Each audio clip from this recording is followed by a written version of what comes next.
No niin, tervetuloa täällä pajalla ja tervetuloa myöskin netin ääressä tähän illan aiheeseemme. Tai oikeastaan meillä on kaksi tämmöistä aihetta, aihekokonaisuus, tänään kahdesta luennosta koostuva aihekokonaisuus, ja tämä muodostaa semmoisen paketin. Tiettyjä asioita käymme tässä ensimmäisessä lävitse ja sitten täydentävästi tässä toisessa, johonka tuossa myöhemmin menemme. Mutta meillä on aluksi nyt tämmöinen aihe kuin Euroopan pakolaiskriisi ja islamin invaasio. Mitä nyt tapahtuu? Avainkysymys tietysti kaiken kaikkiaan tässä lähtökohtaisesti on se, että mistä tässä Euroopan ennen kuulumattoman laajassa ja suuressa tai laajoissa tai suurissa väestöliikkeissä on nyt kyse.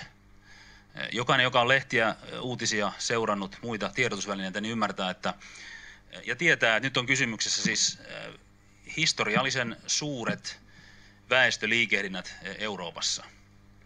Siis tämän kokoisia mittaluokan väestön liikkeitä, kansainvaelluksia on tietysti historian aikana ollut, mutta sota-aikoina, semmoisena valtavina murrosaikoina ja tämmöisinä, nyt on ikään kuin rauhan aika, tämmöinen normaalitila niin sanotusti, silti on tämmöistä liikkeellä. Mistä tässä on nyt loppupeleissä kysymys? Lähtökohtaisesti voidaan todeta näin, että osittain on kysymys aidosta pakolaisuudesta. Irakin ja Syyrian kristityt ja muut vähemmistöt, kuten esimerkiksi jesidit, ovat ihan tosiasiallisesti olleet nimenomaan tämän islamilaisen valtion, niin sanotun Isiksen, toimeenpaneman kansanmurhan kohteena. Ja sikäli kun sieltä on onnistuttu pakenemaan, niin nämä kristityt ja sitten nämä jesidit ja muutamat muutkin, niin he ovat aidosti pakolaisia tässä tilanteessa, jotka taatusti ansaitsevat meidän apumme. Ja tosiasia on se, että nimenomaan kristityn lännen velvollisuutena on auttaa näitä kristittyjä, plus sitten muita näitä pienempiä vähemmistöjä, jotka aidosti on pakolaisia. Ja nyt on toimeenpantukin tämmöinen operaatio Turvasatama, jossa Patmoskin on mukana. Ehdottomasti tuen arvoinen operaatio on tässä kyseessä. Mitä se tarkemmin ottaen on tässä luentojen välillä? Patmos-lähetyssäätiön toiminnanjohtaja Pirkko Säittämä, mistä on kysymys operaatio Turvasatamassa. Mutta sanottakoon se heti kättelyssä, että siinä on nimenomaan nyt sellainen konkreettinen auttamisoperaatio, jolla aidosti autetaan todella kärsiviä lähimmäisiä. Myöskin tosiasia on se, että aitoja muslimipakolaisia, joita heitäkin taatusti on näissä miljoonissa ihmismassossa, jotka ovat liikkeellä, niin heitä voivat halutessaan ja tehokkaimmin ja asiallisimmin auttaa kriisialuetta lähimpänä olevat islamilaiset maat, kuten esimerkiksi Saudi-Arabia, jolla on miljoonille ihmisille fasiliteetit, eli tilat, infrastruktuurit valmiina. Siellä ei valitettavasti juuri ketään ole vielä, mutta tosiasia on se, että esimerkiksi Saudi-Arabialla ja muilla alueen islamilaisilla valtioilla, niin heillä olisi täydet mahdollisuudet auttaa Arabian muslimiveljen. Heillä on vastaavan kaltainen kulttuuri, he ovat lähellä ja niin edelleen. Miksi sitä apua ei tule sieltä käsin, niin se ehkä se tämän illan kuluessa. Mutta tämä on ne perusnappulat tässä, mitä tulee tähän aitoon pakolaisuuteen, mitä nyt on meneillään. Täysin järkeenkäypää, loogillista ja eettistä, että kristitty länsi auttaa kristittyjä ja lähimpänä olevat islamilaiset alueet auttavat niitä islamilaisia pakolaisia, jotka aidosti kärsivät ja ovat avun tarpeessa. Tämä olisi se loogillinen tilanne. Kuitenkin, niin kuin olen kahdessa viimeisimmässä blogissani, Patmos-blogissani 6.9. ja 13.9.2015 päivätyssä blogeissani, niin olen perustellut, niin kokonaisuudessaan kuitenkin niin tässä ilmiössä, minkä me nyt näemme, mikä on meneillään, niin siinä ei ole kysymys pakolaisuudesta. Niin kuin sanottu, nämä tietyt äsken mainitut alueet liittyvät pakolaisuuteen, mutta suurimmaksi osaksi tämä ilmiö on joku muu kuin pakolaisilmiö. On kysymys laajamittaisen keskitetystä, joka kohdistuu Eurooppaan. Nämä peruslinjat olen näissä blogeissani perustellut, voit katsoa ne sieltä, mä en toista niitä viitteitä juurikaan, mitä niissä blogeissa on, niitä perusteluja, mutta sieltä voidaan katsoa ja tarkemmin, mistä on kysymys. Siis nythän on kysymys siitä, että nämä väestömassat, nämä ihmisjoukot tulevat käytännössä siis väkisin Euroopan unionin ulkorajojen yli, tarkoitushakuisesti maasta toiseen Euroopan unionin sisällä, täysiä etuja vaatien. Jos joku maa ei anna, niin sitten siirrytään seuraavaan. Olosuhteista valitetaan. On selvästi havaittu, löydetty erilaisia kirjallisia ohjeistuksia, jotka etukäteen on jo annettu, että menetelkää sitten näin, noin ja näin siellä, kun tulette, ja hävittäkää henkilöllisyyspaperinne ja jemmatkaa kaikki semmoiset tietsikat ja muut, mitä olette EUn alueelta ostaneet, että ne ei taas siellä seuraavassa maassa näy, ja miten käyttää rahaa Euroopan unionin sisällä. Tämmöisiä on annettu. Kehotetaan salaamaan todellinen identiteetti ja niin edelleen. Silmiin pistävää, minkä hyvin monet eri huomioitsijat ovat havainneet ihan erilaisista lähtökohdista käsinkin, niin nämä ihmisjoukot tulee tämmöisenä nuorten miesten massoina. Se on silmiin pistävää joka tapauksessa. Tapahtuu mellakointia sen oletetun isäntämaan kanssa näiden niin sanottujen pakolaisten kesken. Tapahtuu mellakointeja näiden immigranttien keskuudessa. Onpa tilanteita, jossa tämä massa huutaa Allahu Akbar ja vaatii päästä eteenpäin. Tässä ei ole kysymys oikeastaan enää niin kuin maahanmuutostakaan täsmällisesti otettuna, vaan tämä on käytännössä, jos me pannaan yhteen kaikki nämä ominaisuudet, mitä äsken tuossa tästä liikehdinnästä kuvasin, niin tässä on kysymys siis invaasiosta käytännössä, maahan tunkeutumisesta. Tämmöiset massat tunkeutuvat maahan, ylittävät rajat, kulkevat mihin haluavat. Ja onpa niin kummallistakin, että Ruotsissa miten rautatieyhtiö on kuljetellut näitä, että siitä vaan sitten etelästä Haaparantaan ja siitä sitten Suomen puolelle. Siis hyvin merkillisiä ilmiöitä tapahtuu. Tässä ei ole kysymys mistään normaalista pakolaisuudesta. Jos tulee pakolainen, niin hän on aidosti tyytyväinen, jos hän pääsee todella johonkin. Hän saa jotain ruokaa, hän ei rupea katsomaan jotain parasta ennen päivää, tai onko tämä sitä ja tätä maustettua ruokaa, mihin olen tottunut. Pakolainen ei niin kuin toimi näin. Jos toimitaan jotenkin muuten kuin pakolainen toimii, niin on kysymys jostain muusta kuin pakolaisuudesta. Tässä on kysymys käytännössä invaasiosta, joka kohdistuu nyt Eurooppaan. Eikä mistä tahansa invaasiosta. Tässä on kysymys islamin invaasiosta Eurooppaan. Nämä mainitut tulijat, massat, immigrantit, mitä termiä tahansa käytetään, ne on pääsääntöisesti islamilaisia massoja, muslimeita. Tästäkään ei päästä yhtään mihinkään. Niin kuin noissa blogikirjoituksissani olen tuonut esiin, ja sen on monet muutkin tuoneet esiin, niin me esimerkiksi tiedämme sen, että alkuvuodesta 2015 tämä ISIS, eli islamilainen valtio, joka on sen kalifaattinsa perustanut Irakin ja Syyrian alueelle, niin ISIS ennakoi jo omista niin kuin lähteistään käsin, että me panemme pian liikkeelle tämmöisen satojen tuhansien ihmisten massavaelluksen Euroopan sisälle. Te ette voi mitään, massat tulevat ja te joudutte ottamaan pakolaisina heidät vastaan, niin siellä on meidän taistelijoitakin mukana, mutta ylipäänsä tämmöinen valtava massa nyt kohdistetaan Eurooppaan. Näin joka tapauksessa on nyt tapahtunut. Blogeissa viittasin ja otan sen nyt tässä vielä tämänkin esille.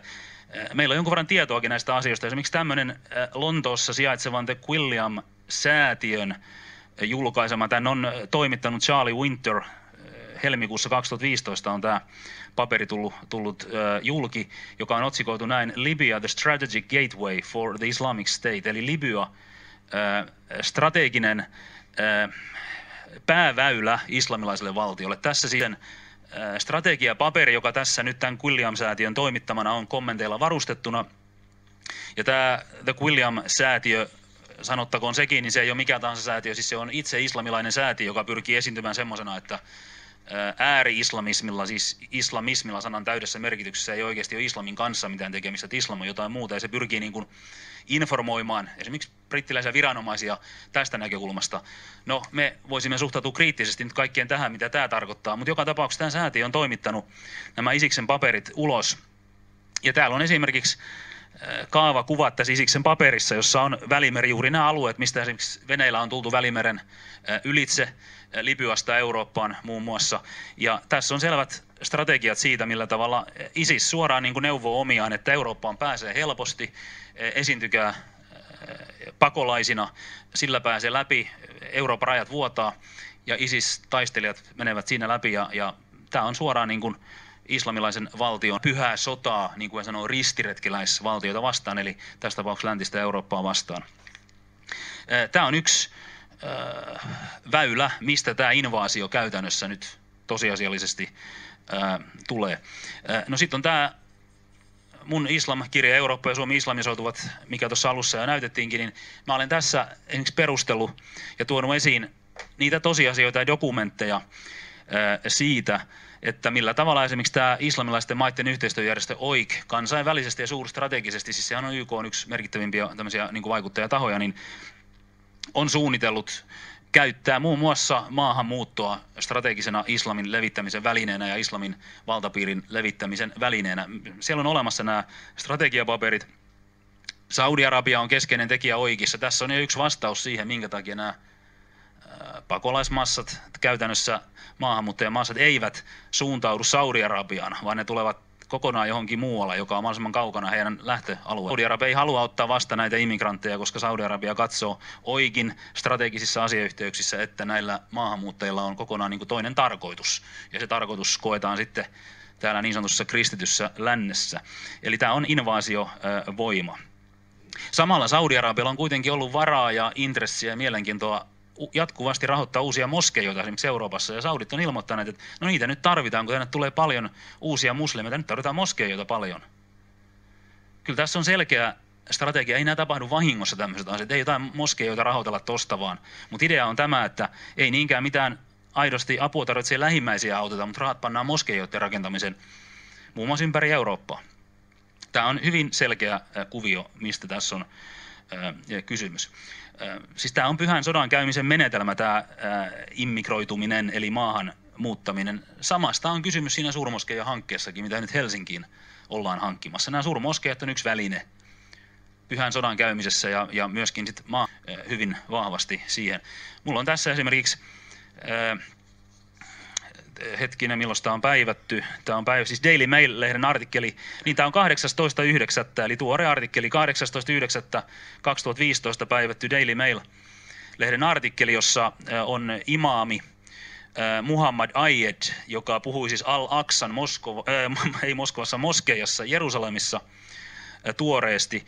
Ja hän esimerkiksi antoi ohjeen näille islamilaisille maahanmuuttajille, että teidän tehtävänne on saada aikaan eurooppalaisten kanssa lapsia, jotta valloitatte heidän maansa.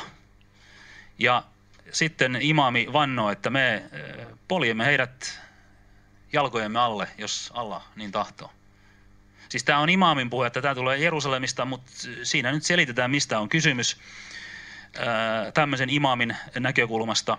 Ja pointti on se, että tämäkään ei ole mikään tahansa heitto. Siinä vedotaan Koranin islamilaisittain niin sanotusti pyhään sanaan. Esimerkiksi Koranin suurassa 9 jakeissa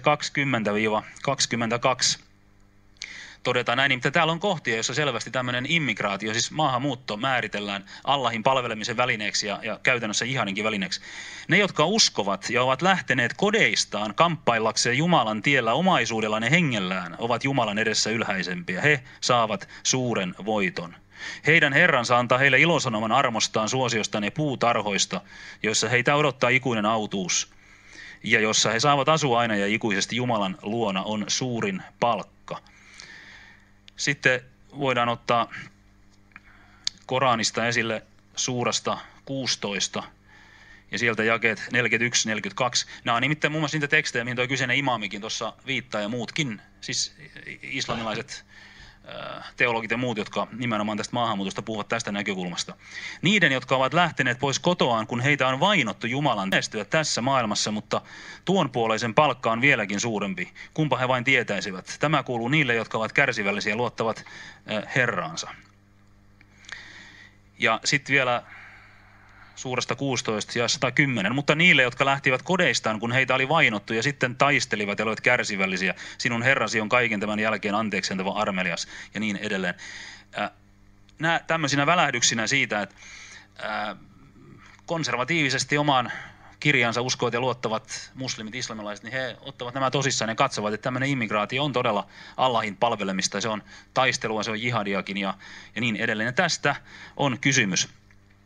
Me tiedämme senkin, että niin kuin olen aiemmissa luennossani puhunut, niin muslimiveljeskunta puolestaan on lännen sisällä tietenkin tehnyt sitten täällä jo olleessa islamilaisessa yhteisössä ja läntisissä yhteiskunnissa pohjustavaa työtään niin kuin täältä käsin, jolloin nyt sitten olosuhteet on hyvin otolliset, että lisää saadaan Eurooppaan maahanmuuton myötä. Me näemme, että tässä on hyvin tämmöinen kokonaisvaltainen islamilainen ja käytännössä voidaan sanoa islamistinen yhteisvaikutus nyt, kun nämä kaikki pannaan yhteen nämä vaikutteet, ja siinä on sellainen keskitetty invaasio Eurooppaan, mikä tässä on meneillään. Siitä ei kannata olla niin kuin epäselvyydessä ollenkaan. Sitten tähän liittyy kuitenkin muitakin ulottuvuuksia, niin kuin jopa esimerkiksi nyt pääministeri Sipilä siinä puheessaan, jonka hän piti kansalle silloin taannoin tässä, niin hän siinä jopa mainitsi tämmöisen, että mikä tahansa tämä kokonaisuus nyt on, niin tähän liittyy muun muassa siis ihmissalakuljetusilmiö nyt sitten osana tätä kaikkea. Ja hän mainitsi siinä puheessaan, että se on miljardibisnes. Siis hetkinen, siis miljardibisnes. Se on aika iso rahaluokka, kun puhutaan miljardeista.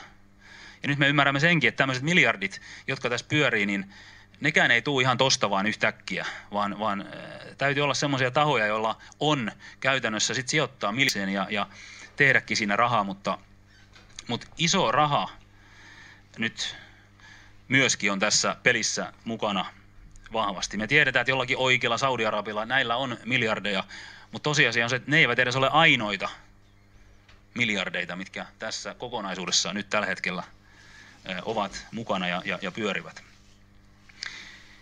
Eli meidän täytyy todeta, niin kuin me otsikossa nyt kysymmekin, että Euroopan pakolaiskriisi ja islamin invaasio, mitä nyt tapahtuu, niin me ymmärrämme tämän islamulottuvuuden, mutta tässä on niin kuin sanottu isompi kehys, mikä se on. Se oikeastaan alkaa myöskin selvitä siinä yhteydessä, kun me ymmärrämme, että tässä on todella niin kuin isot miljardit, dollarit ja eurot takana. Ja tässä on myöskin oikin ohella muitakin globaaleja toimijoita, siis maailmanlaajuisia toimijoita taustalla, joiden tämmöinen valtava väestöliikehdintäprosessi sopii yhtä hyvin kuin sinänsä ihan puhtaasti niin kuin islamilaisten tahojen hankkeisiinkin. Eli tässä on tämmöinen iso yhteisvaikuttavuus kaiken kaikkiaan nyt meneillään tässä prosessissa, mikä tässä on niin kuin meneillään. Ja niin kuin sanottu, niin kun näitä itse miettii ja pohtii, niin on aina syytä kysyä, että mistä nämä valtavat rahasummat tulee. Usein kun on erilaisia tämmöisiä tulkintamalleja asioista, niin aina kannattaa melko kättelyssä ruveta kysymään, että mistä rahaa tulee, ja sitten alkaa seurata sitä rahan niin kuin lähtökohtia. Se usein avaa näitä asioita paljon selvemmin kuin ehkä monet muut asiat.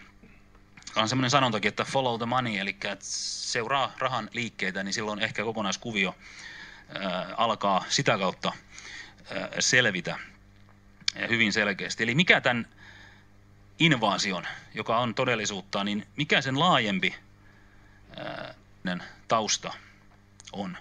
Ja tämä on tietysti nyt hyvin mielenkiintoista ja monitahosta tämäkin, mutta se on syytä ottaa esille, koska tässä on monta asiaa, mitkä kuitenkin liittyy toinen toisinsa jonka ymmärtämistä, siis ilman tätä ymmärtämistä, niin ei ehkä hahmota tätä kokonaisuutta, missä mennään. Sanooko tämmöinen nimi kenellekään mitään kuin Peter Sutherland, siis Peter Sutherland kirjoitetaan? No ei ole ehkä ihan lähituttavia täällä näytä olevan. Jollekin se nimi voi jotain sanoa, mutta hän on nyt tärkeä nimi ottaa tässä esille, koska mulla on pari artikkelia tuossa häneltä, jossa hän ottaa kantaa nyt ihan tähän meneillään olevaan Euroopan maahanmuuttotilanteeseen. Ja se kaikki, mitä hän sanoo näissä kahdessa artikkelissa, johon tuossa viittaan, niin ne avaa tavallaan niin kuin semmoinen purkin avain, niin kuin tiedätte, peltipurkki avataan, niin se kun oikein väännät, niin se avautuu koko korkki, tämän koko problematiikan. Hän nimittäin sattuu ottamaan noissa artikkeleissaan esille koko sen ison kentän näitä ulottuvuuksia, mikä tässä on taustalla, myöskin tämän puhtaan islamilaisen ja islamistisen ulottuvuuden lisäksi. Mutta mikä tämmöinen Peter Sutherland niin kuin on? Ei hän ole kuka tahansa mies. Hän on siis Yhdistyneiden kansakuntien, eli YK:n pääsihteerin erityisavustaja väestömuuttoliikekysymyksessä. Eli on tämmöinenkin virka siis YK:ssa, YK:n pääsihteerillä. Hänellä on tämmöinen erityisedustaja, ja missä globaalilla tasolla ja YK:n toimintoihin liittyen on näitä kaikenlaisia immigraatiokysymyksiä, väestöliikekysymyksiä, niin Peter Sutherland on sitten se korkein nokkamies, joka näitä asioita selvittää. Eli toisin sanoen hän niin kuin tietää, mitä globaalisti maailmassa tapahtuu. Ja hän on taatusti selvillä asioiden luonteesta, hän tietää, mistä tullaan, mihin mennään, miksi jotain tapahtuu. Ja myöskin sitten ne, miten sanoisi, sellaiset arvolataukset, mitä hän nyt heittää, niin kuin kohta nähdään tähän, niin koska ne arvolataukset tulee semmoiselta taholta, jossa tiedetään, jossa vaikutetaan asioihin ja jossa myöskin iso raha kaiken kaikkiaan liikkuu. Mulla on tässä esimerkiksi tämän Peter Sutherlandin esittelyteksti. Tämä on YK:n sivuilta, löytyy sieltä, jos hakee otsikon United Nations Population Division, eli YK:n tämä mikä väestöosasto, mikä se nyt on suomeksi tämä Population Division, niin siellä on hänen esittelynsä otsikolla United Nations Special Representative of the Secretary General. Ja siinä on hänen taustansa, mutta sitten todetaan, että hän on maahanmuuttajien puolesta puhuja. Ja sitten on tämmöinen lainaus häneltä, joka on otettu jonkinlaisen niin kuin iskulauseen omaiseksikin tähän alkuun. No other force, not trade, not capital flows, has the potential to transform lives in sustainable, positive ways and on the scale that Eli ei mikään muu voima, ei kaupankäynti eikä edes pääomien liikkeet omaa semmoista potentiaalia muuttaa ihmisten elämää kestävällä ja myönteisellä tavalla ja semmoisella skaalalla kuin mihin nämä kansainvaellukset, tämä maahanmuuttoprosessi niin kuin pystyy. Ja sitten tässä todetaan, että Mr. Sutherland hän vahvasti kannattaa kaikenlaisia käytännön toimien edistämisiä, jolla voidaan niin kuin, viedä eteenpäin maahanmuuton näiden väestöliikkeiden etuja, siis sekä niille maille, joista tämä muuttoliike suuntautuu pois, ja niille maille, joihin se suuntautuu, ja itse näille maahanmuuttajillekin.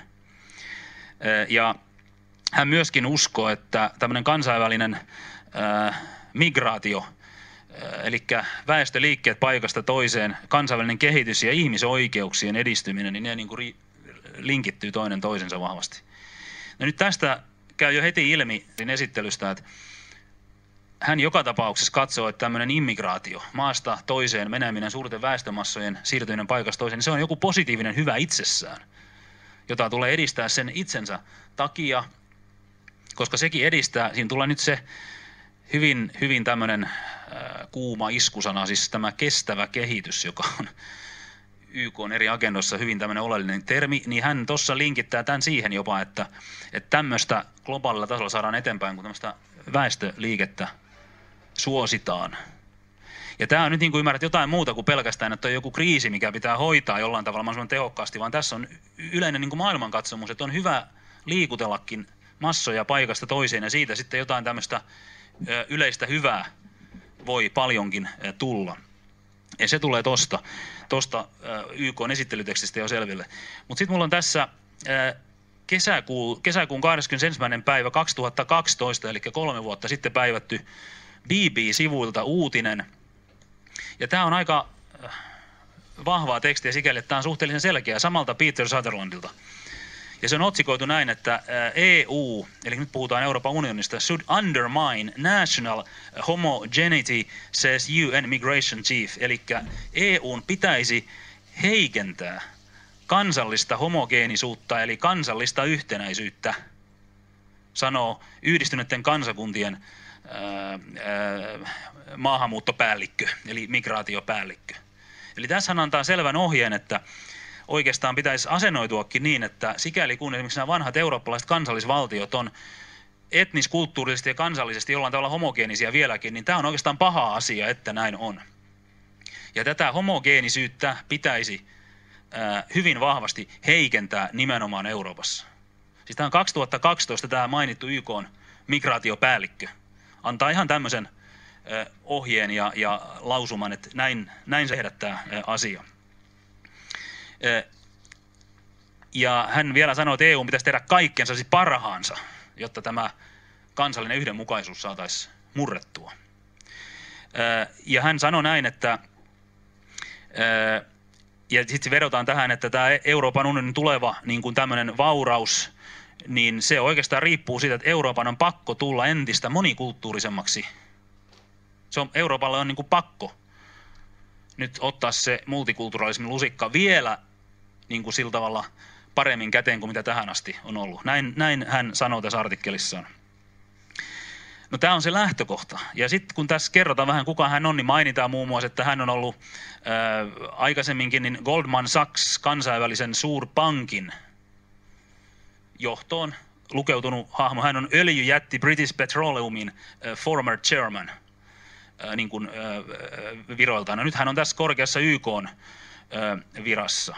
Hän on todennut sitä, että nimenomaan tämä maahanmuutto on ollut hyvin vahva tämmöinen taloudellinen tai luonut taloudellista dynamiikkaa talouden kasvulle monessa EU-maassa, joka sitten tarkoittaa sitä, että se on hyvää ja välttämätöntä ja oikein, ja sitä pitää jatkossakin tämän takiakin sitten ylläpitää. Ja hän sanoi, että vaikka EU-kansalaisille on ollut äärimmäisen vaikea selittää tätä, että miksi tämmöinen valtava maahanmuutto, siis huomataan 2012, nyt ei puhuta näistä tämän päivän asiasta vaan aikaisemmasta, että miksi se on hirveän hyvä. Se on ollut vaikea selittää kansalaisille, mutta siitä huolimatta niin EUn pitää jatkaa sitä politiikkaa. Eli käytännössä EUn pitää jatkaa tätä maahanmuuttopolitiikkaa, sanoi kansalaiset ihan mitä tahansa, koska kansalaiset ovat tyhmiä, he eivät itse asiassa ymmärrä, mikä on hyväksi heille. Sehän tämä ajatus tässä tavallaan on. Sitten tulee tämä ajatus, että kun Euroopan väestö vanhenee ja se pienenee koko ajan, niin tähän niin kuin ratkaisu ja the key argument, eli avainargumentti vieläpä kaiken kukkuraksi, on se, tai oikeastaan tämä, että Euroopassa on tämä väestö pienenee ja vanhenee, niin se on avainargumentti sille, että Eurooppaa on kehitettävä entistä multikulturaalisemmaksi jatkossakin. Tämä on se, mitä hän sanoo. Eurooppalaisten valtioiden ja yleensäkin valtioiden pitää tulla avoimemmiksi sen suhteen, että minkälaista porukkaa niissä asuu. Avoimet rajat ja mahdollisimman paljon erilaista populaatiota kuhunkin valtioon, niin se on se oikea ja hyvä tie. No tietysti, jos ajatuksena on kansallisen homogeenisuuden murtaminen, undermining, niin kuin tässä suoraan sanotaan, niin silloin tietysti näin varmasti sitten tulee menetellä.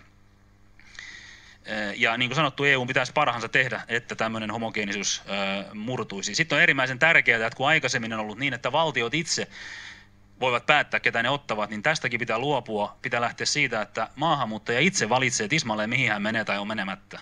Ja sitä pitää kunnioittaa, mihin hän menee. Eli hän saa mennä, mihin hän tahtoo. Ja valtiot eivät saa tässä niin kuin minkäänlaisia prioriteetteja eikä mitään muutakaan niin kuin estettä, vaan puhumattakaan tällaista.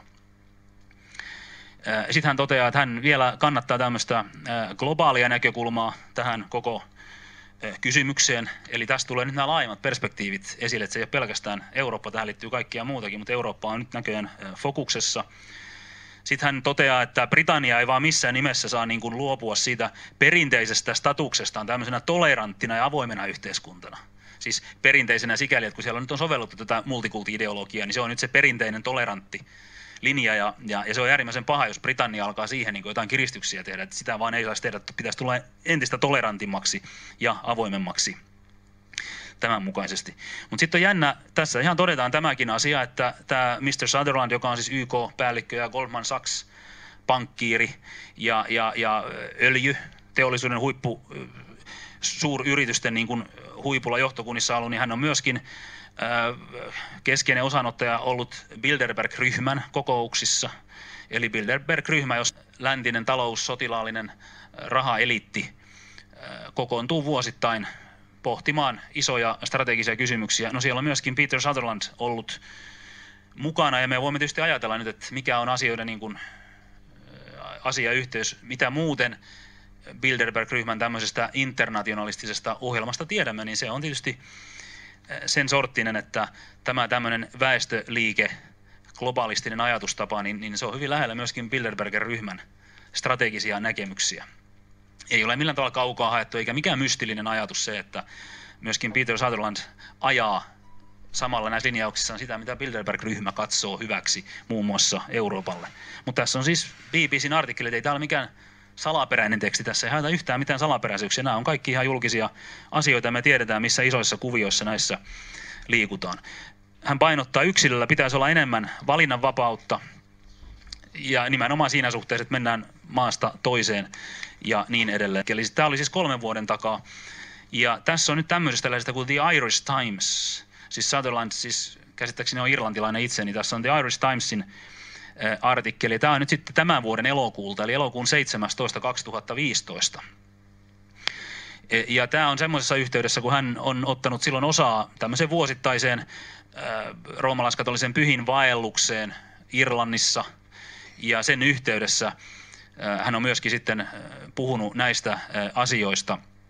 Ja nyt tullaan lähellä ihan nyt tätä immigraatiotilannetta, missä me ollaan tänä päivänä, niin hän esimerkiksi nyt jo elokuussa totesi, että muutamat Euroopan unionin maat ovat nyt erittäin hyvin hoitaneet roolinsa tässä maahanmuuttokriisissä. Ja ne hyvin hoitaneet ovat Saksa ja Ruotsi. Eli nämä maat, jotka siis, niin kuin muistatte, nyt Saksa tuoreesti ilmoitti, että meillä on kaikki rajat auki. Ja niin paljon kuin tulee, niin tänne otetaan. No nyt jonkun verran on rajavalvontaa lisätty, mutta se perusajatus on Saksalla ja Merkelillä ollut kaikki. Ruotsin monikulttuurispolitiikan me tiedämme. Nyt Peter Sutherland kehuu, että tämä on se oikea linja. Ja ne ovat niin kuin oikein reagoineet. Sitten hän paheksuu oikeastaan kaikkia muita eurooppalaisia reaktioita, jotka on ollut kriittisempiä, niin se on nyt ollut paha. Nyt ei ole Eurooppa onnistunut oikein, ei eettisesti eikä muutenkaan niin hoitamaan tätä asiaa. Sitten tämmöisessä saarnanomaisessa puheessaan tässä uskonnollisessa asiayhteydessä, niin hän muun muassa totesi, että mitä tulee kristittyihin, niin kristittyjen asenteessa ei saa olla mitään epäselvyyttä tässä ollenkaan, mitä tulee tähän maahanmuuttokysymykseen. Että kristittyjen pitää olla erittäin niin kuin pro-immigrant, eli että kyllä mahdollisimman suurelle maahanmuutolle, kyllä se on tämän Bilderberg-Sutherlandin suositus tähän asiaan. Sitten hän toteaa näin, että ihmisten tulee yhdistyä jaettujen arvojen pohjalle, ei minkään kansallisten identiteettien pohjalle, eikä minkään etnisten lojaliteettien pohjalle ollenkaan. Mutta semmoisten jonkun arvojen, mitkä arvot sitten tulee, mistä tulevat, ne on sellaisia niin kuin abstrakteja käsitteitä tavallaan, niin niiden pohjalle pitää ihmiset yhdistää. Ei rajoja, ei kansallisia lojaliteetteja, ei mitään kansallisia juuria eikä tämmöisiä, vaan jotakin muuta sen tilalle. Ja sitten hän tässä varoittelee, että senkin takia täytyy nyt alkaa orientoitua tällä tavalla, koska pakolaisia tulee tulevaisuudessa tulemaan huomattavasti enemmänkin, kun ihmiset pakenee vainoa, sotia, mutta myöskin ilmastokatastrofeja. Nyt viitataan tähän suht uuteen termiin kuin ilmastopakolaisuus. Tämä on nyt näitä viime aikojen uusia iskusanoja, ilmastopakolaisuus. Eli ajatus siitä, että nyt tämä oletettu ilmastonmuutos etenee ja se luo olosuhteet semmoisiksi, että jollain alueella ei voida edes asua ja olla ja sieltä sitten kanssa joudutaan pakenemaan. Ja se on aina niin, että sitten paetaan kanssa niin kuin länteen ja tänne päin. Mutta ilmastopakolaisuus taas, niin kuin näet, niin tämä kestävä kehitys, ilmastonmuutos, pakolaisuus kummallisella tavalla ne liittyy nyt sen alan huippumiehen omissa visioissa, joka nimenomaan globaalisti näitä tarkastelee. Ja puhuu semmoisista lähtökohdista, joissa asioista tiedetään ja lähtökohdista, joissa ne isot miljardit on, mistä tuossa puhuin, että joka tapauksessa näissä asioissa pyörii. Sitten hän sanoi, että voi olla suuria määriä näitä maahanmuuttajia tulossa, mutta ei ole mitään oikeutta niin kuin torjua heitä. Kaikki pitää ottaa, mitä tulee vastaan. Samalla vielä on jännää sekin, että mitä tulee tämän Peter Sutherlandin näihin suuriin kansainvälisiin linkkeihin ja tämmöisiin, niin on hyvä huomata sekin, että jos joskus käyt katsomassa tämän niin sanotun trilateraalisen komission nettisivuja, niin sielläkin on Peter Sutherlandista esittely, eli hän on sattumoisin tämän kolmikantakomission, eli trilateraalisen komissionkin jäsen. Eli meillä on kolmikantakomissiota, meillä on Bilderberg-ryhmää, meillä on kansallisia suurpankkeja, suuryrityksiä, YK:n huippuvirkoja. Me puhutaan siitä, missä se suuri raha tässä maailmassa yksinkertaisesti nyt on. Me puhutaan niistä visioista, mitä näillä tahoilla, jotka joka tapauksessa luovat näitä isoja strategioita tässä meidän maailmassamme, niin siellä näytetään olevan kovasti sitä mieltä, että kaiken sorttinen tämmöinen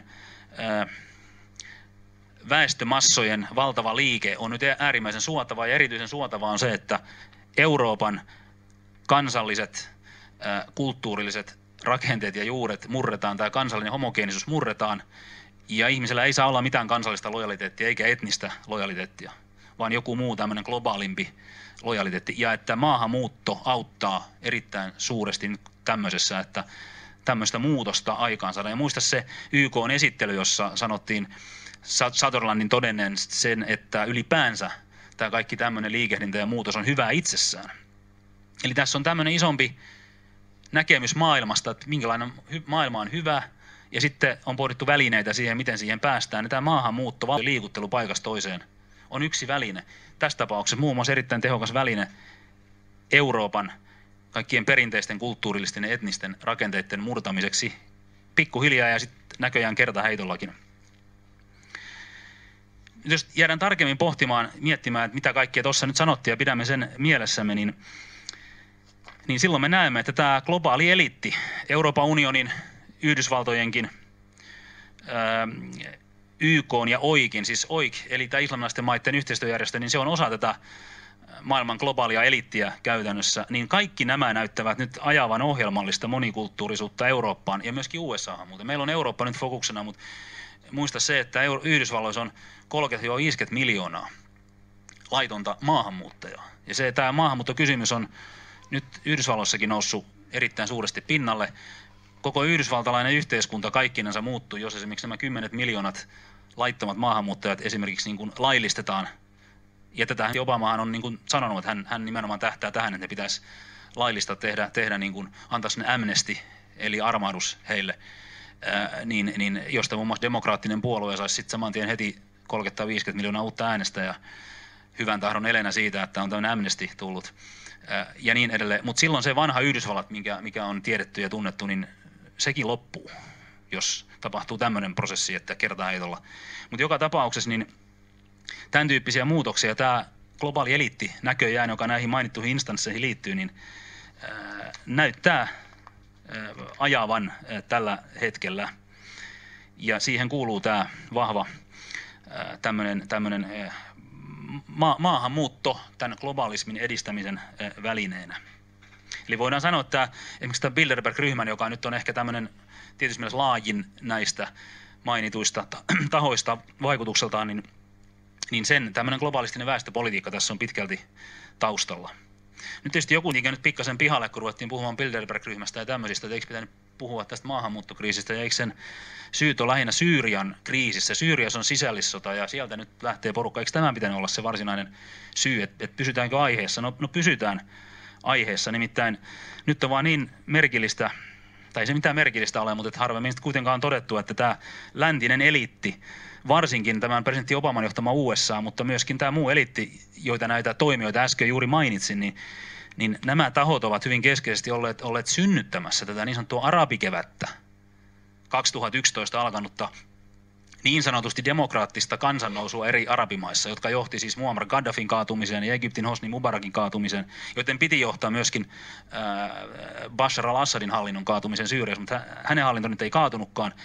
Mutta tämä arabikevät, jolloin käytännössä muslimiveljeskuntaa edustavat islamistiradikaalit ovat nousseet niin kuin vallankahvaan, niin tämä läntinen eliitti, johon äsken viittasin, niin se on ollut nimenomaan sponsoroimassa tätä kumousta, näitä perinteisempiä arabi- tai islamilaisia hallitsijoita vastaan, joita tuossa äsken niin kuin mainitsin. Ja näin ollen se tarkoittaa sitä, että tämä sama läntinen eliitti, joka nyt on antavinaan ohjeita, miten tämmöinen immigraatio pitäisi parhaiten hoitaa, niin se on vahvasti ollut myös aiheuttamassa, että tämmöinen kriisi alun pitäen on syntynyt, niin kuin tämä Syyrian kriisi muun muassa. Tässä on hyvä artikkeli The Guardian-lehdestä. Tämä on 12.6.2012 Charles Keltonin artikkeli, joka käsittelee tätä Syyrian oppositiota, jota sitten lännessä on pidetty niin kuin demokratiavoimien edustajana ja jonka nousu käytännössä sitten oikeastaan veti Syyrian tähän sisällissotaan, jota nyt pidetään syynä siihen, että sieltä on täydytty niin kuin lähteä, kun siellä on kerran sisällissota ja niin edelleen. Mutta tässä on artikkeli siitä, että keitä oikeastaan tähän Syyrian oppositioon on käytännössä kuulunut ja miten tämä Syyrian oppositio käytännössä syntyi 2000-luvun 2005-2006, mutta sitten nimenomaan 2011 ja 2012, kun tämä varsinaisesti Syyrian sisällissota lähti liikkeelle. Niin tässäkään ei ole mitään mystillistä, tässä on vain selvitetty tiettyjen avainhenkilöitä, jotka ovat edustaneet esimerkiksi sitä Syyrian kansallista neuvostoa, The Syrian National Council, joka oli näiden demokratiavoimien eli opposition keskeisimpänä tahona silloin, kun Syyrian äänestön kansannousu alkoi. Se on vieläkin, siellä on muita tahoja, mutta tämä oli se keskeinen. Ja mä otan vain yhden esimerkin, tässä ei ole mahdollista mennä sen syvällisemmin. Itse voit tuota artikkelia katsoa ja hakea sen netistä. Tämä on täysin julkista, tässä ei ole mitään merkillistä sen suhteen. Niin esimerkiksi tämmöinen avainhenkilö kuin Basma Kodmani, joka oli hyvin merkittävä tässä alkuvaiheessa tässä Syyrian demokraattisten voimien niin kuin, kansallisen neuvoston avaintoimijoina ja oli tämmöisenä kansainvälisenä linkkinäkin heillä ja niin kuin puhehenkilönäkin ja niin edelleen. Niin tässä artikkelissa on vain jännästi kuvattu esimerkiksi sekin valokuva siitä, Basma Kodmani esimerkiksi vuoden 2012 Bilderberg-kokouksesta lähtee autolla pois. Se pidettiin silloin siis USA Virginian Chantillyssä. Eli yhtäkkiä nämä niin Bilderberg-ryhmä tuleekin vastaan, kun mennään pohtimaan, että miten tämä Syyrian kriisi alkoi.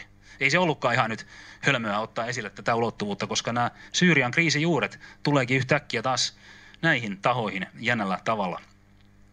2008 tämä Basma Kodmani oli siis Bilderberg-ryhmän kokouksessa. Vuonna 2005 hän, siis korkeasti koulutettu kansainvälinen diplomaatti ja akateeminen tausta hänellä, niin hän työskenteli Ford-säätiölle Kairossa.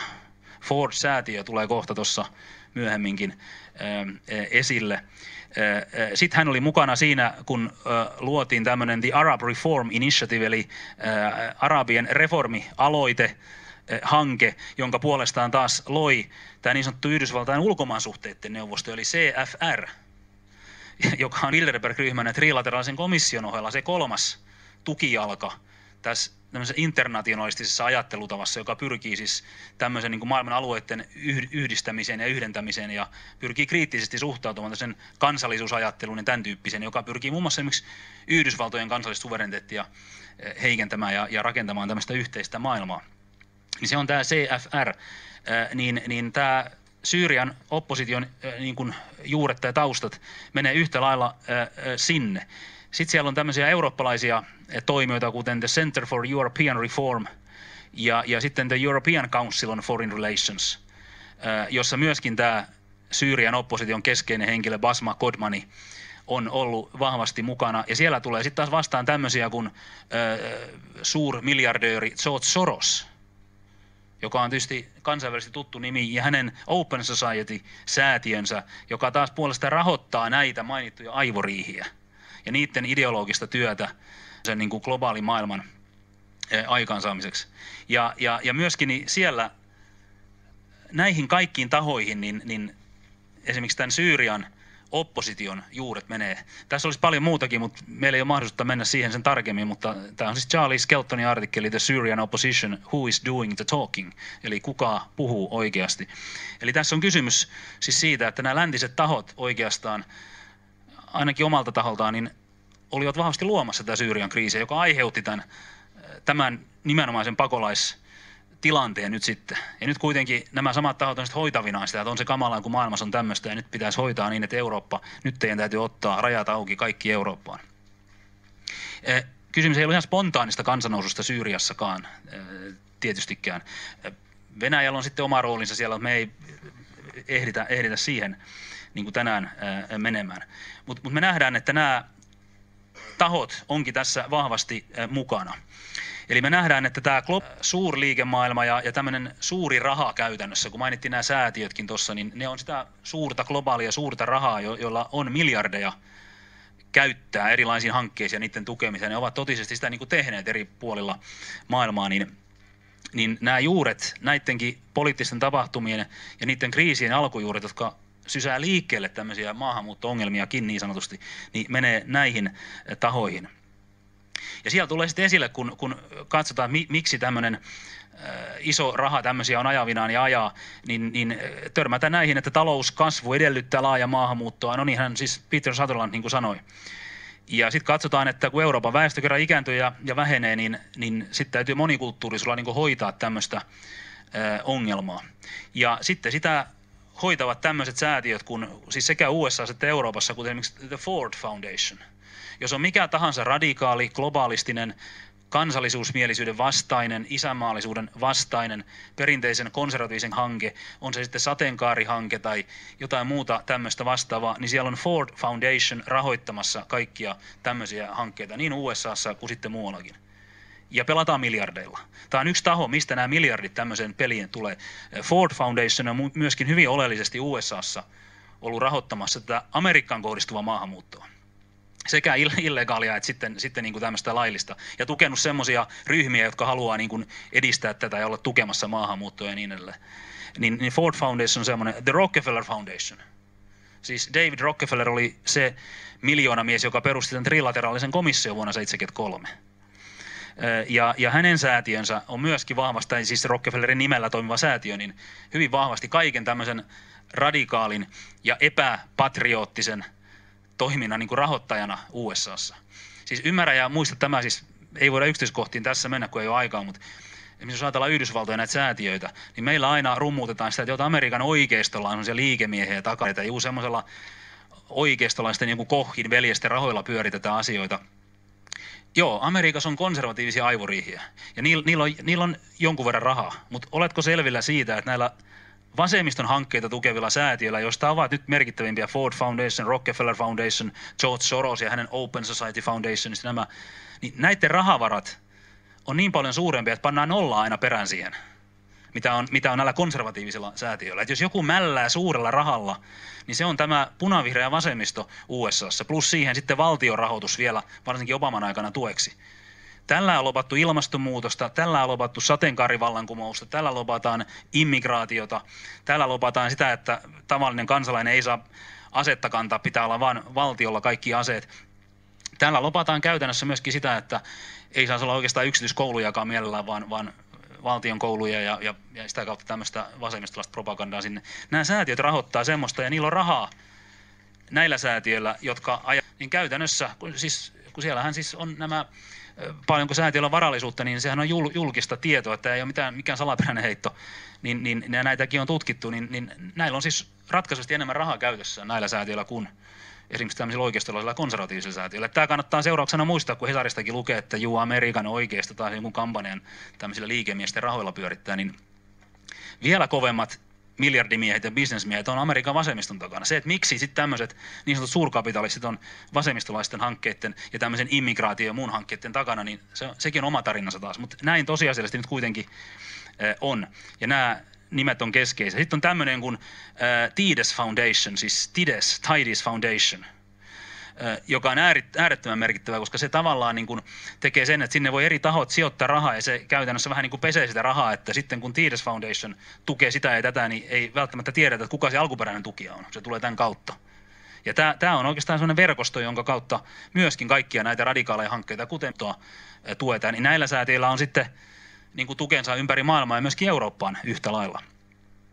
Esimerkiksi tämmöinen kirja kuin James Simpsonin kirja The Red Green Axis, eli puna-vihreä akseli, ja tässä se vihreä tarkoittaa nyt islamia myöskin, niin Refugees, Immigration and the Agenda to Erase America, Washingtonissa julkaistu ja julkaisijan The Center for Security Policy tänä vuonna, niin siinä on esimerkiksi dokumentaatio näistä säätiöistä. Että jos halutaan referenssi, niin tässä on niin kuin yksi dokumentti. Tärkeää on käsittää se, että kun tätä motivoidaan sillä, että esimerkiksi nyt Euroopassakin niin jo väestö vanhenee ja ihmistä ei enää lisännyt, niin täytyy muistaa, miksi näin tapahtuu.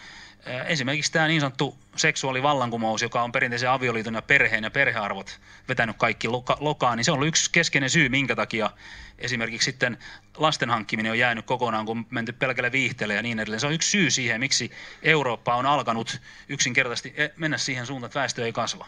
Mutta säätiöt, jotka nyt ovat sitten hoitavinaan tätä maahanmuutolla, niin ovat itse myöskin takavuosikymmeninä olleet etunenässä rahoittamassa tätä seksuaalivallankumousta, että esimerkiksi eurooppalaiset ihmiset saadaan käyttäytymään rappeutuneella tavalla. Siis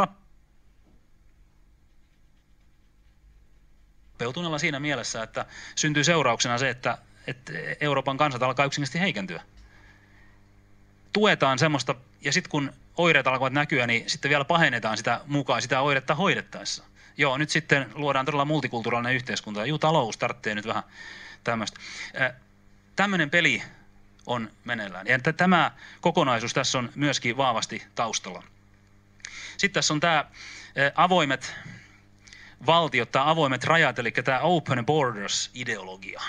Avoimien rajojen ideologia taustalla, mikä nyt tuli tuossa ilmi, kun esimerkiksi Peter Sutherland sanoi, että maahanmuuttajan on saatava valita valtionsa, eli mentävää mihin haluaa. No eikö sitä just tänään tapahdu? Massat vaeltelee edes takaisin ja nyt tässä on raja ja nyt se edellyttää tiettyjä. Ei kun vaelletaan missä mennään ja sen pitää saada olla joku oikeus. Niin tämä tarkoittaa käytännössä sitä, että on toimeenpantu se ideologia, että kansallisvaltiot ja niiden väestöllinen yhtenäisyys on tuhottava. Senhän se Sutherland sanoi tuossa artikkelissa, että EUn yksinkertaisesti pitää toimeenpanna tämmöinen kansallisten identiteettien hävittäminen. Ja jos Saksa ja Ruotsi on menetellyt oikein, kun ne on avanneet rajansa, niin siinä on esimerkki siitä, miten yksinkertaisesti kansallinen identiteetti tuhotaan. Jos satuit näkemään tämmöisen Helsingin Sanomien artikkelin, tämä on Kulttuurisivulta lauantaina 12. syyskuuta 2015, niin tässä on saksalainen kirjailija Stefan Moster kirjoittaa koko sivun artikkelissaan, että Saksa on löytämässä uuden identiteetin, Suomi etsii vielä. Niin tässä on paljonkin asiaa, mutta hän tässä ensinnäkin toteaa, että nyt tapahtuu semmoinen muutos, joka on väistämätön, että voi mitään, sillä näin se tapahtuu, turha yrittää palata mitään johonkin menneisyyteen, semmoista ei ole. Ja nyt saksalaiset on löytäneet sen hienon ja oikean asenteen, että itsensä kokonaan, se rupeaa ihan joksikin toiseksi kuin mitä se on ikinä koskaan ollut. Ja sillä päästään, ymmärrättekö nyt Saksan kohdalla sitten tämmöistä niin kuin menneisyyden synneistä eroon, kun ruvetaan ihan joksikin toiseksi. Eli avataan rajat täysin semmoiselle totaaliselle toiseudelle ja Saksa muuttui. Hän tässä niin kuin iloitseekin, että Saksa nytkin on muuttunut hänen lapsuutensa päivistä, mutta nyt se muuttuu lisää ja se on hienoa. Ja tämä on niin kuin tavallaan sellainen korkea eettinen mittari, että kansakunnan pitäisi nyt maahanmuuton avulla, ja niin kuin hän puhuu pakolaiskriisin avulla, niin todella oikein ottaa ohjelmaksi, että nyt muututaan kertaheitolla, päästään kaikesta vanhasta irti. Hän paheksuu Suomea, kun Suomen hallituskin on ollut vähän sitten kriittinen näihin asioihin, ja hän sanoi, että Suomen presidenttikin meni sanomaan niin kummallista, että joillakin tulijoilla saattaa olla pahat mielessä. Ei, se oli ihan huono signaali. Nyt tulee jo ihan väärä käsitys Suomesta. Pitäisi olla vaan niin kuin Saksaa, että ei mitään pahoja ole kenelläkään mielessä. Rajat auki ja kaikki tänne näin. Ja sillä kansakunta niin kuin muuttaa itsensä. Hän, siis saksalainen kirjailija, tuossa omana näkemyksenä esittää, että tämmöistä nyt pitäisi tehdä. Suomenkin pitäisi löytää joku uusi identiteetti. Mihinkään vanhaan semmoisen ei ole mitään paluuta. Suomalaisuuksia on niin monia ja ei ole mitään sellaista normatiivista suomalaisuutta enää yhtään missään. Eli me niin kuin nähdään, että tämä on se ajatustapa, mihin tässä niin kuin tähdätään. Sitten on minusta aika havainnollinen, siis Hesarista edelleen 25.9.2015 artikkeli Stubb, maahanmuuttajia 15 vuoden päästä jo 500 000. Siis, no mä luen tästä artikkelista. Suomessa voi valtiovarainministeri Alexander Stubbin mukaan olla vuonna 2030 500 000 ei-suomalaista. Vuonna 1990 Suomessa oli 40 000 muuta kuin Suomen kansalaista, vuonna 2010 ja 160 000. Vuonna 2020 määrä on 320 000 ja vuonna 2030 puhutaan jo 500 000. Tahti voi toki vielä nopeutua, sanoi kokoomuksen puoluehallituksessa torstaina puhunut Stubb. Ulospääsytietä ei ole. Tässä huomatkaa tämä resistance is futile. Vastarinta on turha ajatus. Se on sen niin kuin markkinoinnin, että näin nyt mennään, niin sitten pienemmät nilkit painaa perässä, niin kuin sit jossakin kirjassa sanottiin aikoina ja elokuvassakin. Ulospääsytietä ei ole. On vain vaihtoehto, miten hallitsemme tilanteen. Käytännönläheisellä, myönteisellä asenteella Suomi selviää. Mikähän se Suomi on sitten sen jälkeen enää, kun se on selvinnyt tästä? Jos lääkkeet on tämmöiset, niin olisiko parempi olla sitten taudissa vaan, tai miten se on? Mutta siis ymmärrätte siis sen, että jos näin tapahtuu, niin kuin tässä valtiovarainministeri ennakoi, ja näyttää myönteisestikin suhtautuvan tämmöiseen, niin silloin siis perinteinen Suomi todella on niin kuin lakannut olemasta. Se ei ole enää Suomi tietenkään. Sitten Stubb jatkaa näin. Turvapaikkatilanteeseen ei ole vain kansallisia ratkaisuja. Tähän on vain yhteiseurooppalaisia ratkaisuja. Selviämme yhteistyöllä, ei piikkilangoilla.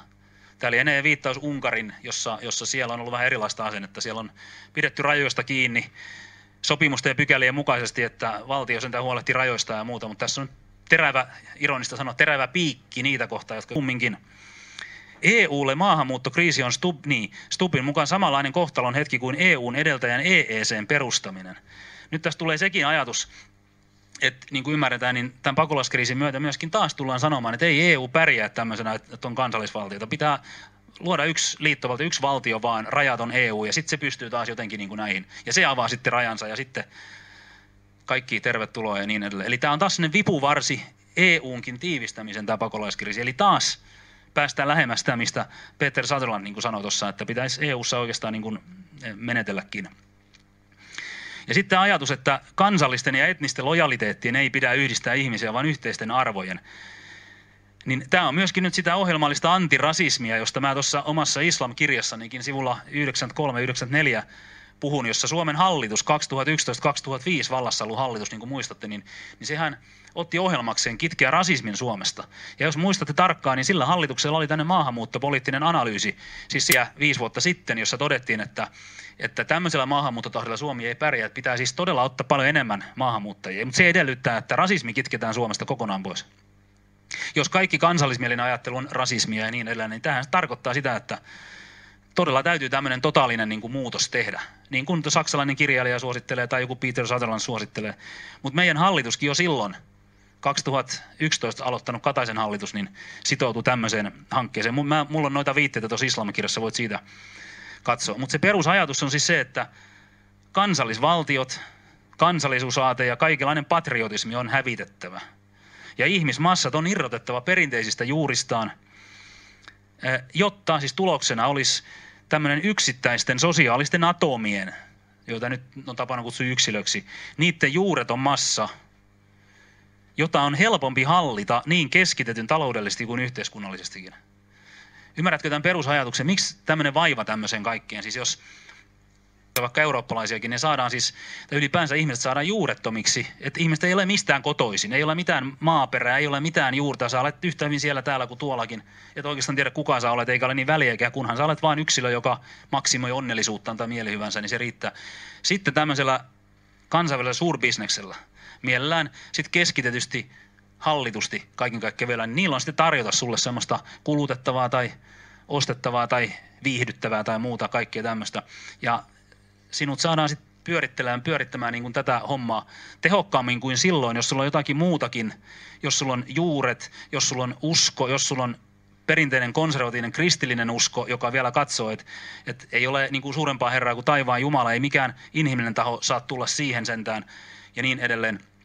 Nämä pitää karsia pois, jotta todella päästä siihen utopiaan, minkä nämä globaalit kansainväliset toimijat on itselleen utopiaksi määritelleet. Sen takia he omalta kantaa pitää hyvänä tämmöistä toisenlaista maailmaa, johon niin tämmöinen valtava immigraatio on äärimmäisen tärkeä. Ja heidän kannaltaan on tärkeää, että tämä perinteisesti juutalaiskristillinen länsi, Eurooppa, jossa on ollut vahva kristinuskovaikutus historiallisesti ja jossa on myöskin kansallisvaltiot olleet vahvoja, niin se pitää murtaa, koska se on potentiaalisesti myöskin vahva vastarintapesäke tämmöiselle globalistiselle ajatustavalle. Vastarintapesäkkeet pitää murtaa ja poistaa. Ja tässä on nyt semmoinen ajatustapa, että järjestetään käytännössä täydellinen sotatilanne ilman, että on sotaa, pannaan väestömassa tulemaan rajojen yli ja sitten ihmetellään, mikä meininki tämä nyt on. Ja sillä väkisin yritetään tilanne semmoiseksi, että ei voi tehdä mitään, että tämä nyt joka tapauksessa menee, että joko sä niin kuin hyväksyt tämän tai sitten sä hyväksyt ja vikiset. Mutta että joka tapauksessa niin näin se on. Ja tämmöiseen vahvasti pyritään. Eli tämä kotiuskonto, isänmaa, kansallismielinen konservatismi on kerta kaikkiaan vihollinen, mikä pitää hävittää. Ja nyt avainkysymys, miten ihmeessä tämä islam liittyy nyt tähän? Se liittyy sen takia, että ja taas on huomautettava teologisin eroihin näissä asioissa, miksi islam tämmöisenä maailmanuskontona itse asiassa sopii hirveän hyvin äsken mainitulla tavalla ajattelevan globalistisen eliitin suunnitelmiin. Ja myöskin tietysti islamilaisten omiin suunnitelmiin, joka sieltä omalta puoleltaan niin kuin komplementoi, eli täydentää tätä kuviota. Nimittäin islamilainen ja islamistinen usko, eli perinteinen islamin usko, niin sehän ei tunnusta kansallisvaltiota. Ei se tunnusta isänmaata. Ei ole tämmöisiä eroja. On vain se globaali islamin umma, eli islamin uskon yhteisö. Ja sä olet uskollinen vain niin kuin sille periaatteessa kalifille, joka pitäisi sitten saada sinne niin kuin nokkamieheksi. Mutta ei ole mitään kansallisia rajoja. Eli tämmöinen rajat pois, open borders, niin sehän sopii islaminkin agendaan. Se on islamilaiselle ihan semmoista selvää pässinlihaa. Ja samalla toinen seikka on se, että islamhan on kristinuskon perinteinen kovin haastaja ja vihollinen. Ja kyllä nämä globalistit sen ymmärtävät. Vaikka he itse viisiveisaisivat uskonnoista uskontona tai mitä hyvänsä, niin he ymmärtää, mikä on islamin välinen arvo kristinuskon aseman murskaamisessa, joka on perinteistä kristikuntaa. Siksi islam Eurooppaan, siksi joku hindulaisuus tai buddhalaisuus tai joku muu uskonnollinen suuntaus sinänsä ei niin hyvin palvelisi heidän päämääriä, mutta islam sopii tähän tarkoitukseen. Ja sattumoisin se sopii islamilaisille itsellensäkin hyvin. Niin tässä on, ymmärrätkö, yhteen hiileen puhaltavia tämmöisiä luontaisia, valtavan suuria, niin kuin sanotaan, konvergenssivoimia, eli yhteisesti toimivia, saman suuntaan toimivia voimia hyvin vahvasti, jotka niin kuin menee yhteen. Ja siksi on löytynyt tämmöinen miljardibisnes tämmöisen hankkeen taakse, jossa on nähty tällä tavalla niin kuin yhteisiä päämääriä. Tässä muuten, sanon vielä tämäkin, tämän päivän Hesarissa oli Yleisön osastokirjoitus erittäin hyvä. Ajaako pakolaissopimus Suomen suvereniteetin ohi? Pekka Koukkarin kirjoitus, siis yleislääketieteen ja työterveyshuollon erikoislääkäri Joensuu. Tässä on hänen tittelinsä nimensä alla. Hesarin, eli 28. syyskuuta Yleisön osasto, jossa hän pohtii siis sitä, että onko Suomi suvereeni valtio enää, että ajaako nämä pakolaissopimukset ja muut, joihin vedoten on nyt niin kuin perusteltu sitä, että Suomen pitää avata rajansa ja ottaa kaikkia tämmöisiä valtavat määrät immigrantteja vastaan, niin hän kyselee, että onko tämä todella ainut visio, mikä nyt tässä, eikö tässä ole mitään niin kuin muuta. Hän kyselyssään osuu just nimenomaan siihen avainkysymykseen. Niin kuin nyt luettiin Alexander Stubbin lausunnosta, niin hänhän markkinoi juuri, että ei ole mitään muuta vaihtoehtoa. Kaikki vaihtoehdot on käytetty, mitään muuta ei ole. Ja sitten nämä perusoikeusfundamentalistit, jotka katsoo, että meidän nämä kansainväliset Eurooppa-oikeudelliset sopimukset ja muut kansainväliset sopimukset, niin ne menee aina meidän kansallisen lainsäädännön ohi, ja nämä perusoikeudet pitää ihmiselle kuin ihmiselle taata. Eli siis Suomen kansalainenhan ei mene niin kuin edelle ollenkaan, kun se on sitä syrjintää ja rasismia ja kaikkea tämmöistä, vaan ylipäänsä kuka ihminen tänne tulee, niin sille kuuluu kaikki oikeudet, sosiaaliturvat ja kaikki. Ei saa niin kuin pienempää sosiaaliturvaa maksaa, ja kaikki pitää ottaa vastaan. Kansalliset sopimukset vaatii, ja kansallinen lainsäädäntö jää aina kakkoseksi. Ja nyt jotkut tarkat kirjoittajat sittenkin että pitääkö käytännössä tämmöinen kansallinen itsemurha niin kuin tehdä jonkun tästä sopimusten takia. Ja sitten jotkut vastaan, kyllä, näin kyllä täytyy tehdä, että se on se, mihin nyt tähdätäänkin sitten. Mutta siis näistä tässä juuri niin kuin puhutaan. Mainitsin ton ilmastopakolaisuuden ja tämän ilmastonmuutostematiikan, ja tietysti kun YK-kuviossa liikutaan, niin on todettava, että tämä maahanmuuttokuvio on myöskin siis osa tätä muutosprosessia, jota hienosti kutsutaan kestäväksi kehitykseksi, joka on näiden ilmastouskovaisten semmoinen pyhä termi, eli kestävä kehitys, joka tarkoittaa sitä, että läntiset teollisuusvaltiot on ajettava alas ja fossiiliset polttoaineet on kiellettävä ja sen jälkeen kärsitäänkin energiapulasta ja se oikein kunnolla. Pitää mennä niin kuin tämmöiseen, ja tämä on jotenkin sitten jotakin kestävää kehitystä, niin kuin saadaan tällä aikaiseksi. Mutta tämä käsite liittyy oleellisesti semmoiseen kuin YK on jo vuosikymmenen aikana lanseeraamaan käsitteeseen. Kuinka monelle se on nyt tuttu muuten? Joo, nyt kannattaa nimittäin painaa mieleen. Siis Agenda 21 on ihan virallinen termi, ja sekään ei mikään salaperäinen termi, mutta se on virallinen termi, joka on tavallaan kattotermi kaikelle tälle esimerkiksi, mikä YK:ssa liittyy tähän ilmastonmuutoshankkeisiin ja tämän tyyppisiin. Se on käytännössä tämmöinen globalistinen ja oikeastaan totalitaarinen pyrkimys siis toteuttaa sosiaalinen oikeudenmukaisuus, taloudellinen oikeudenmukaisuus, paitsi maailmanlaajuisin tulonsiirroin ja tulon tasauksin, niin myöskin väestön siirroin. Nimittäin kun tasataan omaisuutta ja varallisuutta, niin sitten täytyy oikeastaan sitä väestöäkin tasata ympäri maapalloa. Tähän liittyy muuten sekin ulottuvuus sitten, että tästä näkökulmasta käsin, niin maailmassa on liikaa ihmisiä, ja siinä on tämä populaatiopolitiikka vahvasti mukana, johon on taas liittynyt sitten näiden tahojen ajamat aborttinäkemykset, saadaan niin kuin yksinkertaisesti ihmisiä vähentymään, ehkäisypolitiikka ja itse asiassa tämä sateenkaaripolitiikkakin, eli homoseksuaalisuuden edistäminen on yksi ulottuvuus tässä, koska kestävää seksuaalisuutta näin ollen, kun se ei lisääntyminen kuulu siihen ollenkaan, niin se on yksi, tämä moraaliulottuvuus tältä osin kanssa yksi osa tätä Agenda 21, mutta siihen liittyy myöskin nämä väestönsiirrot ja niin kuin varautuneisuus siihen, että pitää ihan eri tavalla tämä popula asuttaakin täällä maapallon päällä.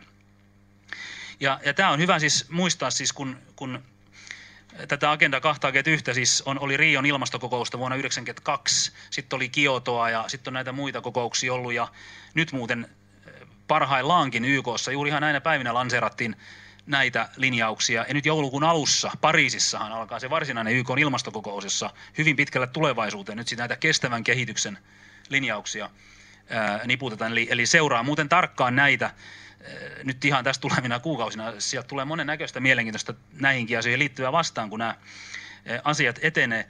Mutta lähtökohtana muun muassa on jo siis vuodelta 1976 Vancouverissa pidettiin tämmöinen YK niin kuin, kokous, jossa luotiin tämmöinen asuinyhdyskuntasuunnitelma. Ja sieltä tuli tämmöinen julkilausuma kuin The Vancouver Declaration on Human Settlements vuodelta 1976. Ja tässä kun on sitten semmoinen toimintasuositusosuus, niin täällä myöskin siis se on Action Plan, muistaakseni nimeltään, The Vancouver Action Plan, niin siellä myöskin sitten jo viitataan näihin ulottuvuuksiin, että kun tätä kaupungistumista ja sen aiheuttamia vaikeuksia ja muuta tämmöistä asumiseen ja olemiseen liittyviä asioita selvitetään, niin tämmöinen the distribution of population, eli siis väestön niin kuin paikasta toiseen siirtäminen ja sen niin kuin hajauttaminen sinne tänne, niin se liittyy myös oleellisena tarvittaisiin näihin ulottuvuuksiin. Eli siis älä siis niin kuin ihmettele sitä, että samaan aikaan kun tätä äärimmäisen niin kuin vihreätä ilmastonmuutosprosessia ajetaan, on tehty sellainen globaali uhka, johon kaikkialla pitää reagoida. Sekin on yksi väline saada ihmiset niin kuin henkisesti irti ajatuksesta, että me olemme juurtuneita paikkaan, maaperään, juuriin, kansallisvaltioihin, rajoihin. Tällä ilmastonmuutospropagandalla, jonka luonnontieteellinen pohja on äärimmäisen hutera. Sanottakoon se nyt taas tässä, että ei ole mitään luonnontieteellistä osoitusta siitä, että ihmisen toiminta, puhumattakaan, että joku hiilidioksidin lisääminen olisi oikeasti aiheuttanut mitään ilmastonmuutosta. Se, että ilmasto muuttuu, siinä on monia luonnollisia syitä, on ollut kylmempää ja kuumempaa kautta, se on oma juttunsa. Mutta ihminen ei ole syyllinen yhtään mihinkään tässä, sanottakoon tämä niin kuin selvästi. Mutta kun tämmöinen syyllisyys luodaan ja perustellaan juuri tätä kautta ja pelotellaan tällä hiilijalanjäljen kasvamisella, niin sillä päästään energiaan ja teollisuuteen ja fossiilisiin polttoaineisiin, jotka pyörittävät teollistunutta länttä käytännössä. Päästään niin kuin siihen kiinni ja sitten päästään helpommin tämmöisiin niin sanottuihin tasa-arvokysymyksiin kiinni ja varallisuuden jakaantumiskysymyksiin. Se vaikka nimenomaan aina kehitysmaat, Afrikka ja muut, niin energiaahan ne tarvitsisivat ankeleikisesti, että ne pääsisivät niin kuin ylös taloudellisesti, joka aidosti voisi sieltä poistaa köyhyyttä ja kohottaa ihmisten niin kuin sitä elintasoa ja muuta tämmöistä. Mutta nyt tämä vihreä ilmastonmuutosagenda käytännössä varmistaa sen, että taatusti köyhyys ja tämmöinen tuho tulee seuraamaan. No mutta sitten siihenkin on jo valmis selitys, että niin, mutta sitten on ilmastopakolaisuus. No niin, no se onkin kamalaa. Sitten täytyy taas siirtää väestömassoja paikasta toiseen. Eli tämmöisillä niin kuin dominonappuloilla pelataan tätä peliä ja saadaan ihmiset pelolla ja tämmöisellä toimimaan tietyllä tavalla. Ja kaikki perustellaan aina sillä tavalla, että tässä on joku erityisen semmoinen niin sanotusti ainakin maallisesti niin hurskas ja hyvä motiivi, jota ei voi torjua. Ja kaikessa, nyt tässä, siis niin kuin olet ilmastokeskustelua seurannut, niin siinä on ollut jo pitkän aikaa se, että ei tässä ole mitään keskustelua enää, että se on täysin itsestään selvä. Kukaan järkevä ihminen ei niin kuin sano mitään vastaan, ja tässäkin asiassa on ollut niin kuin hääräämässä. Hänhän on siellä melkein jo järkkäämässä niin kuin jonkinlaista rikossyytettä semmoisille, jotka niin kuin uskaltaa kiistää, että niin ei tämä nyt olisi luonnontieteellisesti ihan juuri näin, niin sekin alkaa olla jo vaarallista kiistettä ilmastonmuutospropagandakaan, mutta siinäkin on tämä, että ei ole mitään muuta vaihtoehtoa kuin toimia niin kuin nämä ilmastoprofeetat sanoo. Ei tässä maahanmuutossakaan näytä olla mitään muuta vaihtoehtoa muuta kuin ainoastaan vaan rajat auki ja miljoonat sisällä ja sitten vaan niin kuin toivotaan, että jotenkin saataisiin niin kuin kivasti pyöritettyä ja sitten jotenkin lopputulos olisi jotenkin hauska. Mitään muuta vaihtoehtoa ei ole. Jos vaihtoehto esitetään, niin se on perustuslain vastaista, se on kansainvälisten sopimusten vastaista, se on perusoikeuksien vastaista, niin ei voi niin kuin tehdä. Se on sitä, tätä ja tota. Eli tämä perusajatus on tässä hyvin niin kuin selvä näissä kaikissa kuvioissa. Jos, tästä on paljon kirjoitettu ja kaikenlaistakin, mutta jos tästä Agenda 21, joka on niin kuin sanoin, niin semmoinen kattokäsite oikeastaan, jonka alle, mistä on tänäänkin puhuttu, niin oikeastaan nivoutuu, niin on yksi muun muassa tämmöinen hyvä kirja 2012 ilmestynyt kuin UN Agenda 21, Environmental Piracy. Tämmöinen kirja. Tämä on tohtori Ileana Johnson Paun kirjoittama kirja. Hän on siis romanialaistaustainen ja hän on sikäli mielenkiintoinen kirjoittaja, että hänellä on myöskin taustaa itsellä henkilökohtaisesti semmoisesta maailmasta, jossa todella oli kaikki jaettu sosiaalisesti oikeudenmukaisesti ja tasan, ja valtio todella johti kaiken juuri niin kuin se on vanhuskasti ja hyvin jonkun tuommoisen byrokratian johtamana rakennettavasti, ja jossa oli rajoitettu ihmisoikeuksia ja kaikki muita tämmöisiä. Eli hän on siis, muistaa minkälaista oli kommunismin alla olla, mutta hän on käynyt siis läpi YK:n, siis tämän Agenda 21, siihen liittyvät nämä YK:n asiakirjat ja paperit. Tämä on sikäli ihan niin kuin lepposa kirja, että tässä on melkeinpä noin niin kuin ranskalaisten viivojen muodossa keskeisimmät pointit otettu ja jonkun verran kommentoitu, mutta tämä on hyvin valaiseva, jos haluat niin kuin päästä jyvälle, mikä tämä Agenda 21 on ja miksi se on äärimmäisen ongelmallinen. Yhtenä sen alakohtana on muun muassa myöskin tämä immigraatio, kysymyksen asettelu, maahanmuutto, kysymyksen asettelu ja se, että länsi, Eurooppa, myöskin Yhdysvallat, niin se perinteinen Eurooppa, perinteinen länsi, perinteiset Yhdysvallat, niin se pitää yksinkertaisesti niin kuin muuttaa joksikin toiseksi. Siksi sekä sitten saudit ja muut islamilaiset maat omista kanteistaan katsottuna niin työntävät omaa väestöään Eurooppaan, eivät ota sitä sinne, eivätkä auta, koska ei siinä loppupeleissä mistä auttamista kysymys, vaan kokonaan tämmöisestä invaasiosta. Ja sitten toisaalta läntinen eliitti täällä tekee kaiken mahdollisimman helpoksi islamilaisilla tulla, koska heillä on taas oma näkökulma, jossa he katsovat, että tätä islamia he voivat hyväksikäyttää tässä mielessä. Ja siitä syntyy tämmöinen perverssi akseli, joka ruokkii itse itseään.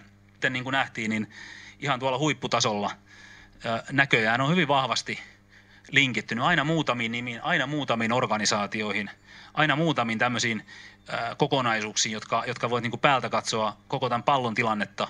Ja sieltä löytyy myös paljon näitä dollareita, on se sitten euroa tai taalaa, niin sieltä löytyy miljardeja.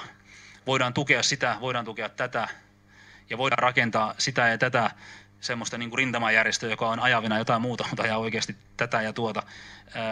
Sieltä ne rahat tulee, koska siinä on tämmöinen visio. Jos muistat tuossa, mitä se Peter Sutherland sanoi siinä tältä vuodelta peräisin olevassa Irish Times-lehden artikkelissa, jossa siis häntä oli haasteltu siis tässä irlantilaisessa pyhiinvaellustilanteessa, niin hänhän siinä markkinoi tämmöistä ajatusta, että kaikkien kristittyjen on kannatettava avoimia rajoja ja pidäkkeetöntä maahanmuuttoa. Hän antoi tämmöisen teologisen ohjeen niin kuin kristityillekin siinä selvästi, että tietäkää mikä on teidän oikea asenne, että muut asenteet on väärin. Ja käytännössä tämä tarkoittaa sitä, että tämmöinen globalistinen maahanmuuttoagenda haastaa myöskin konservatiivisen kristinuskon kokonaisuudessaan. Ja sitten tietysti herää kysymys, miten kristitty, nimenomaan kristittynä, reagoi kaikkeen tähän. Eli tämä on mun tämän illan seuraavan luennon aiheet. Jos nyt tässä on käyty näitä dokumentteja läpi, mitkä liittyy nyt tämmöiseen maalliseen ja sekulaarin toimintaan, se on tärkeää tietää, niin seuraavalla luennolla sitten avataan Jumalan sana vähän enemmän, eli keskitytään siihen näkökulmaan siinä. Mutta tältä vaan nämä liittyy toinen toisiinsa nämä isot kysymykset, ja me ymmärretään, että tämän maahanmuuttotematiikan takana on valtava tämmöinen islamilainen vaikutus ja se aivan selkeä strategia. Ja sen takana ja ohella ja rinnalla on myöskin sitten vielä ikään kuin ainakin maantieteellisesti osittain niin kuin lännestä originoituva tämmöinen globaali. Ja kun nämä pistät yhteen kaikki ja noin pähkinänkuoressa ymmärrät, että miksi nämä vaikuttaa tällä tavalla, niin siinä on sellainen perusvastaus sille, että miksi tänään nähdään, mitä nähdään tapahtuvan. Mutta siinä on myöskin, sit kun näitä itse kukin miettii, niin me ymmärrämme, että missä myöskin meidän tulisi seistä. Ja ennen kaikkea se loppusana tietysti, mikä ensi tunnillakin tuossa tai ensi luennossa tulee esille, mutta sanonpa se nyt vielä tähän loppuunkin, on se, että siihen vipuun ei kannata mennä, että kuvittelee, että vastarinta olisi turhaa. Se on yksi pääuunotus, mikä tässä on. Eli käytetään tätä informaatiota semmoisena niin kuin valaisuna siihen, että se johtaa oikeaan ajatteluun ja oikeaan toimintaan. Mutta